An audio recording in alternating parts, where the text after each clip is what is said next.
Une croissance de 4,4 à 4,7% attendue au Maroc en 2015.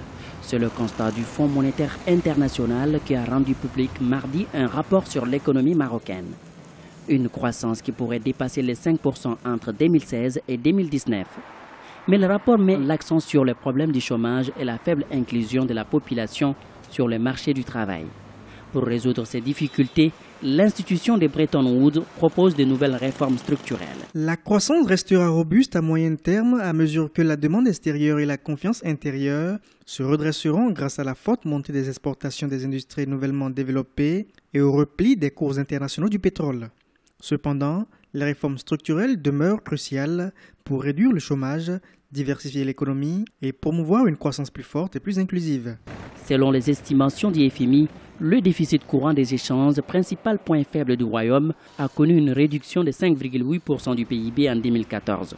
Ce déficit courant devrait connaître une nouvelle baisse de 3,3% du PIB en 2015. Un des gros problèmes du Maroc, c'est que l'État est très lourd, l'administration est très lourde et le poids des fonctionnaires sur l'État reste considérable. Et donc, tant que des réformes de ce niveau-là ne sont pas faites, et celles-là, et des réformes importantes pour réduire la pauvreté, il est bien entendu que la marge de manœuvre sera toujours entachée donc par des structures très lourdes. Le taux d'investissement global de l'économie restera, selon le fonds, à un niveau élevé de 34% du PIB au cours des prochaines années. Après 5% en 2016, les prévisions du FMI sont de l'ordre de 5,3% en 2017 et 5,4% en 2018 et 2019.